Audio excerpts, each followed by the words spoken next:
విశాఖలో సేనతో సేనాని కార్యక్రమం నిర్వహించనున్నారు. 2 రోజుల పాటు జరిగిన సమావేశాలు ఇవాళ బహిరంగ సభలో ముగియనున్నాయి. సేనాతో సేనాని సభకు 2 తెలుగు రాష్ట్రాల నుంచి క్రియాశీలక కార్యకర్తలు హాజరు కానున్నారు. మధ్యాహ్నం 3 గంటలకు విశాఖ ఇందిరా ప్రియదర్శిని మైదానంలో సభ ప్రారంభం కానుంది. సాయంత్రం 6 గంటలకు పవన్ కళ్యాణ్ ప్రసంగించనున్నారు. సభ వేదికకు అల్లూరి సీతారామరాజు ప్రాంగణంగా నామకరణం చేశారు. పార్టీ భవిష్యత్తు, కూటమి నేతల మధ్య సఖ్యత, సుపరిపాలన వంటి అంశాలపై పవన్ ప్రసంగించనున్నట్లు సమాచారం. ఇక ఇదే అంశానికి సంబంధించి పూర్తి సమాచారాన్ని మా ప్రతినిధి నందకుమార్ అయితే అందిస్తారు. చెప్పండి నందకుమార్.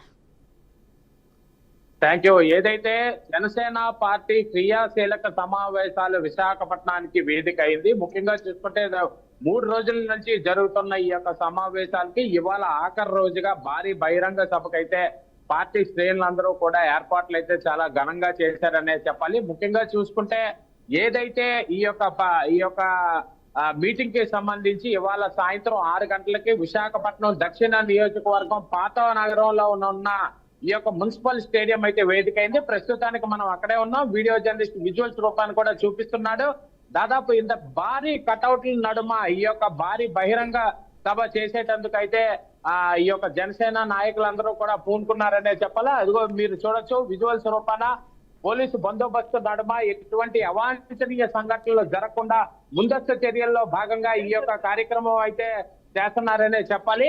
అయితే దాదాపు ఈ యొక్క కార్యక్రమానికి 14,000 మంది క్రియాశీలక నాయకులు వస్తున్నట్టుగా మనకైతే పార్టీ వర్గాల నుండి సమాచారం కూడా అందుతుంది. ముఖ్యంగా ఎవరైతే కార్యకర్తలు, అలాగే నాయకులు, అలాగే జనసేనకి సంబంధించి వీర మహిళలు అందరిలోని ఒక జోష్ నింపేటందుకు, అలాగే ప్రభుత్వం ఇప్పటి వరకు చేపడుతున్న సంక్షేమ పథకాలని ప్రజల్లోకి ఎంత వరకు వెళ్ళిందన్న దానిపైన కూడా ఈ యొక్క పార్టీ నాయకులతో మాట్లాడి, అలాగే నియోజకవర్గ వారీగా ప్రతి ఒక్క నియోజకవర్గం నుంచి 10 మంది నాయకులతో మాట్లాడి ఆ యొక్క నియోజకవర్గంలో పార్టీని బలోపేతం చేసే దిశగా ఎటువంటి చర్యలు చేస్తే బాగుంటదన్న దానిపైన కూడా పవన్ కళ్యాణ్ నిర్వహించిన ఈ 2 రోజుల కార్యక్రమంలో కూడా ప్రతి ఒక్క నాయకుడితోటి మాట్లాడారు. అయితే ఇవాళ చూసుకుంటే ఈ యొక్క ఏదైతే మున్సిపల్ స్టేడియం కి అల్లూరి సీతారామరాజు వేదికగా పెట్టారు.